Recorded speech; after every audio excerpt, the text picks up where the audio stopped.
आदरणीय भारतीय समभाग गुंतवणूकदारांनो, नमस्कार. ठाणे महाराष्ट्र येथून मी सत्यजित अभय कुमार शहा. गेली 6 वर्षे मी माझ्या ELM म्हणजे इक्विटी लिटरसी मिशन अथवा ज्याला मराठीत समभाग गुंतवणूक साक्षरता मोहिमेद्वारे मी अनेक भारतीय गुंतवणूकदारांना ज्यांना समभाग गुंतवणुकीविषयी योग्य अथवा समभाग गुंतवणुकीविषयी काहीच माहिती नाहीये, त्याचप्रमाणे समभाग गुंतवणुकीबाबत अतिशय अज्ञानी आहेत, त्यांना साक्षर ज्ञानी करण्यासाठी अविरतपणे झटत आहे. त्याच मोहिमेचे एक भाग म्हणून मी आत्ता आपणासमोर माझ्या YouTube वाहिनीवर फॉर इम्पेशंट इक्विटी इन्व्हेस्टर्स, ज्याला मराठीत अधीर उतावळ्या समभाग गुंतवणूकदारांसाठी, या शीर्षकाचा व्हिडिओ आपल्यासमोर सादर करीत आहे. मी अनेकदा आपणास माझ्या स्टेटसद्वारे अथवा व्हिडिओद्वारे सांगितले आहे की माझ्या या ELM अथवा माझ्या या समभाग साक्षरता समभाग गुंतवणूक साक्षरता मोहिमेद्वारे मी भारतीय गुंतवणूकदारांना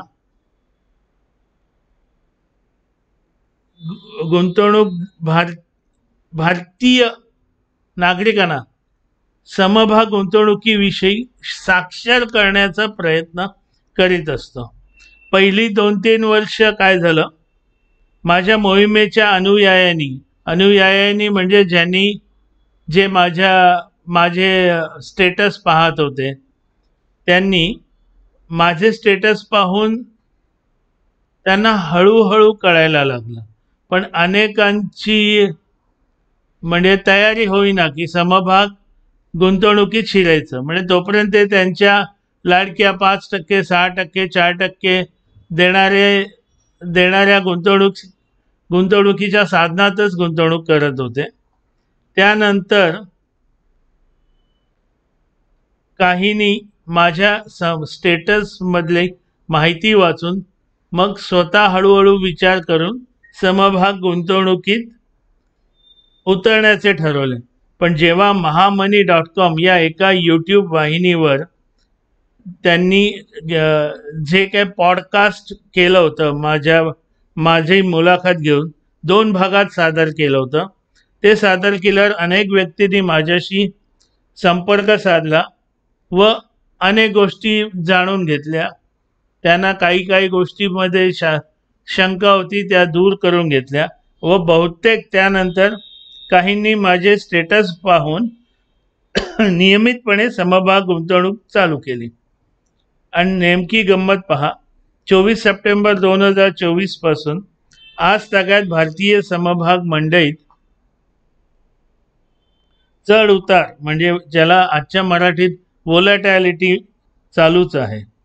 आणि तेव्हापासून माझ्या नजरेस अनेक अधीर उतावळे समभाग गुंतवणूकदार आले आहेत. त्याचप्रमाणे जेव्हा मी reshuffling, loss booking, profit booking वगैरे अशा विषयांवर स्टेटसला लेख टाकला होता व त्यानंतर YouTube वाहिनीवर व्हिडिओ टाकला होता, तेव्हापासून बहुतांश समभाग गुंतवणूकदारांना लॉस बुकिंग, रिशफलिंग हा समभाग गुंतवणुकीचा जन्मसिद्ध हक्क आहे असा मोठा गोड गैरसमज झाला. म्हणजे घ्यायचे नाही, विकून टाका, लॉस बुक करा, नाही मग हे रिशफल करा. अरे कोणी सांगितलं की एका दिवसात समभाग वाढतात आणि लाल रंग नाही पाहायचा, कोणी सांगितलं? त्याच्यानंतर त्याचप्रमाणे त्यांनी घेतलेला प्रत्येक समभाग हा रोज चढलाच पाहिजे, कधीच उतरला नाही पाहिजे, कधीच त्या समभागात लाल रंग दिसला नाही पाहिजे वगैरे वगैरे असे बहुतांश गवळ गैरसमज अनेक अधीर उतावळ्या समभाग गुंतवणूकदारांना झाले आहेत. तर हे सगळं झाल्यावर म्हणे कधी लाल रंग बघितला, कधी निर्देशांक खाली आला, हे बघून अशा या अधीर आणि उतावळ्या समभाग गुंतवणूकदारांचा जणू भ्रमनिरास झाला. मी माझ्या अनेक स्टेटसमध्ये अथवा व्हिडिओमध्ये वारंवार लॉंग टर्म इन्व्हेस्टमेंट स्ट्रॅटजी म्हणजेच दीर्घकालीन गुंतवणूक धोरण यावर लिहिलं आहे, सांगितलं आहे, अनेकदा समजावून सांगितलं आहे. पण बहुसंख्य समभाग गुंतवणूकदारांना जे अगोदर फक्त 4%, 5%, 6%, 8%, 10%, 12% अशा परताव्यावर खुश होते, अगदी खूप खुश होते. म्हणजे भले त्यांचं महागाई 20% वाढली, 15% वाढली, 10% वाढली, त्यांच्या उलट त्यांच्या खिशातलेच पैसे जात होते. भले 6% मिळाले त्यांना व्याजापोटी, पण त्यांचे भरपूर पैसे जात होते. म्हणजे त्यांची खरी गुंतवणूक अथवा त्याला काय म्हणतात, त्याला काय म्हणजे हे कमी होत होती. तर कॅपिटल म्हणतात ज्याला इंग्रजीत, तरी ते त्यात खुश होते. पण त्यांनी एवढं सगळं वाचल्यावर त्यांना माझा तळमळ समजली, म्हणून ते आले होते समभाग गुंतवणुकीत. पण ते हे सगळं असं बघितलं, म्हणजे जेव्हा समभाग मंडईतील निर्देशांक खाली जातो तेव्हा मग अशा अधीर समभाग गुंतवणूकदारांचा रक्तदाब वाढतो, झोप व्यवस्थित लागत नाही, दिवसभर समभागांचे भाव पाहण्याचे एक व्यसन लागते. त्याच्यानंतर ॲव्हरेजिंग करण्यासाठी पैसे नाही काढत, पैसे जपून ठेवतात, बघू समभाग वर आल्यावर मग बघू, म्हणजे सगळं उलटं करतात. उलट जेव्हा समभागाची किंमत खाली असते तेव्हा समभाग घ्यायचे असतात. आपल्याला खोटं वाटेल, ह्या गेल्या 1 वर्षात काही समभाग एवढे स्वस्त होते. मी एक उदाहरण दिलं, मी 7,500ला एक समभाग घेतलेला, तो आता 14 का 16 का 17,000ला आहे. एका वर्षात एवढी वाढ कोण देते? पण नाही, कोणावरही विश्वास ठेवायचा नाही. आणि स्वतःला राकेश भाई म्हणजे राकेश झुंझुनवाला, वॉरन बफे समजायचं. म्हणजे काही न करता त्यांनी कुठला तरी एक विचित्र यूट्यूब व्हिडिओ बघितला असेल कोणाचा तरी, माझा नाही आहे, पण त्याच्यावरून समजा अरे हा PE असा आहे, हा EPS असा आहे, हा तो ही लाईन तशी आहे, ही लाईन तशी आहे. एवढं बघितलं की ते लगेचच, म्हणजे नशीब राकेश भाई नाही आहेत आता हयातीत, नाहीतर राकेश भाईंना त्यांनी सुचवलं असतं, अरे भाई हो तू बेच दो, टायटन बेचो और दूसरा ले लो. नशीब. तर असे हे समभाग गुंतवणूकदार अतिशय म्हणजे काय झालेले, समभाग गुंतवणुकीपासून दूर जातात आणि अनेक म्हणजे खरंच ते काय नाही करत, ॲव्हरेज आउट नाही करत, काही करत नाही. तर अशा म्हणजे अनेक समभाग अशा उतावळ्या, अनेक, आपल्या मराठीत एक म्हण आहे माहिती आहे का, उतावळा नवरा गुडघ्याला बाशिंग. आता ह्या म्हणीचं मला याच्याशी कसं नातं जोडवायचं माहीत नाही, पण असेल. म्हणजे उतावळा गुंतवणूकदार, समभाग गुंतवणूकदार, आणि पुढे नाही कळालं मला, म्हणजे नाही आठवलं की सांगित असो. तर आज मला तुम्हाला एक गोष्ट दाखवायची. आज सकाळपासून मला काही लोकांनी व्हॉट्सअप पाठवलं, सर मी तुमचं ऐकलेलं 1 वर्षापूर्वी मी हा घेतला होता सर, तो आज 17% वाढला, सर हा 15% वाढला, हा 10% वाढला, हा 4% वाढला. 4% म्हणजे किती सांगू का तुम्हाला? एका समभागाचे 4 का 4.5% आज वाढलाय. कितीने वाढला सांगू? 5,868.75 रुपये एक समभाग वाढलाय तो. दुसरा एक समभाग 2,500, तिसरा अंदाजे 1,250, अजून एक चौथा 1,030, मग 900, 800 असे अनेक आहेत. आणि माझ्या अंदाजाने 1% ते 17% या मध्ये अंदाजे 25 ते 30 समभाग वाढलेले आहेत. म्हणजे तुमच्याकडे आपल्या एका कोर टीमच्या एका मुलाने खूप छान लिहिलंय मला की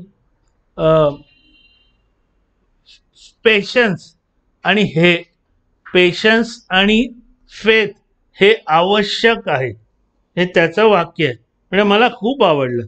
म्हणजे हे खूप कमी जणांना कळालं, कारण अनेकांना म्हणजे काय, अरे सत्यजित क्या पागल है मालूम है, वो मेरा शेयर यार 3 दिन में 5% नीचे आया, बट आज 17% वर आल्यास कोणी नाही.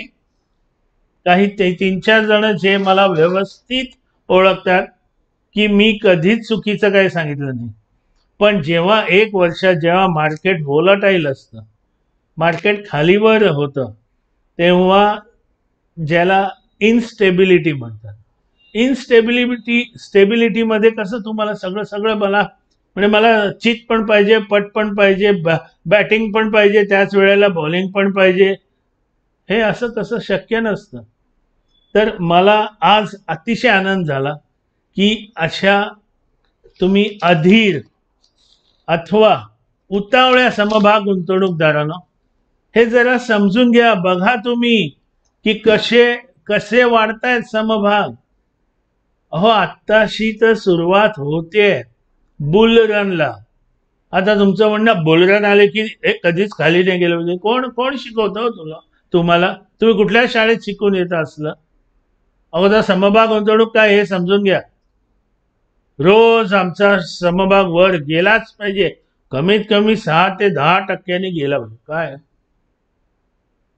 कधीतरी शक्य आहे का?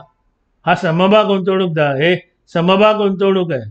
आणि तिकडे आदरणीय वंदनीय अमेरिकेचे राष्ट्राध्यक्ष बसले आहेत.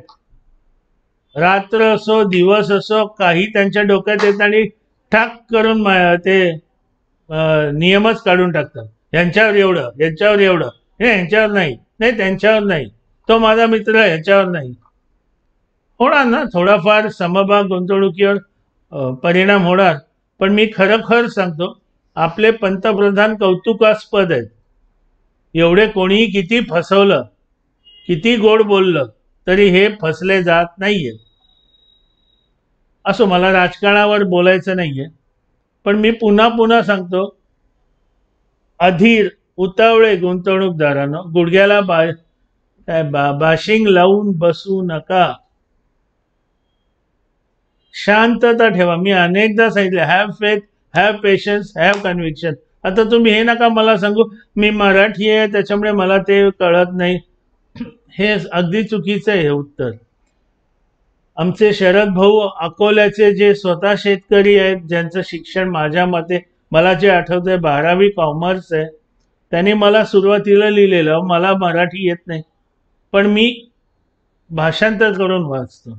अशी जिद्द पाहिजे. पैसा तुम्हाला कमवायचा आहे, मला माहिती आहे कसा कमवायचा, आणि माझ्यात पेशन्स आहे, माझ्यात फेथ आहे, माझ्यात पेशन्स आहे.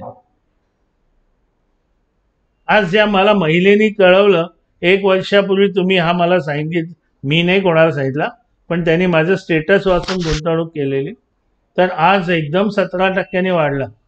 मग त्यांच्या लिखाणातून कळतं की त्यांना किती आनंद झाला. कारण या सगळ्या लोकांनी अनेक चुका करून बसलेले आहेत त्यांच्या आयुष्यात. गुंतवणूक म्हणजे त्यांना सगळं सट्टा वाटतो त्यांना. मी 2 रुपये लावले, एकदम मला म्हणजे कसिनो, ते कसिनोमध्ये असतं ना, एकावर नंबर लावायचा किंवा घोड्यावर नंबर लावायचा, असं नाहीये इथे. आणि तुम्ही बघा, मी गेले 1 का 1.5 महिन्यात एवढे तुम्हाला प्रूफ म्हणजे काय, पुरावे दिलेत की समभाग एवढा वाढला, समभाग एवढा वाढला. आज तरी अजून 3-4 पुरावे मी दिले नाहीत, कारण मला वेळच नाहीये. माझं नेहमीचं जे कार्यालयीन काम असतं,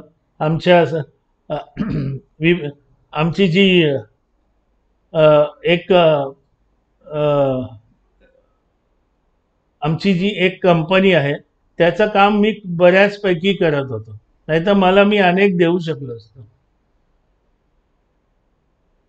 तर मी म्हणजे तुम्हाला किती वाईट वाटलं तरी मला काय फरक पडणार नाही, कारण माझं नाव सत्यजित आहे, मी खरंच बोलणार. उगाच खोटं असं नाही करत बसत. परत परत बोलणार अधीर आणि उतावळे समभाग गुंतवणूकदारांना. तुमच्याकडे पैसे होते गेले वर्षभर, तुम्ही काढले नाहीत ॲव्हरेज आउट करायला, चांगले चांगले समभाग कमी भावात मिळत होते ते घ्यायला. का तर म्हणे मी मार्केट वर गेल्यावर घेणार. सगळ्यात चुकीचं हे मार्केट वर गेल्यावर घेणारे सगळ्यात चुकीचे असतात. खरं सांगू, आता तुमचे घ्यायचा काळ गेला, पण तरी सुदैवाने मी अजूनही नवीन नवीन शोधत असतो, नवीन नवीन घेत असतो. कारण मार्केट वर गेलं की सगळेच नाही वर जात.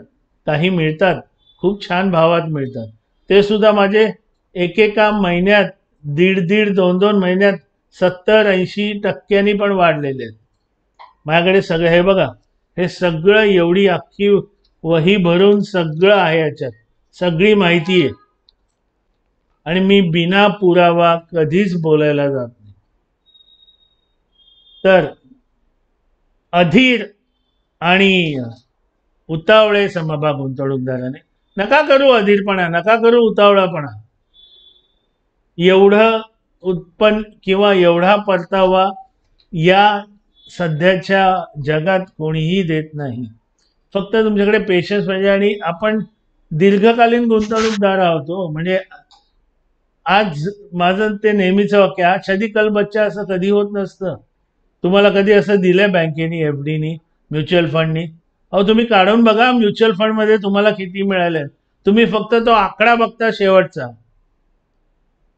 अरे पण तुम्ही दर साल दर शेकडा किती मिळाले हे पहा.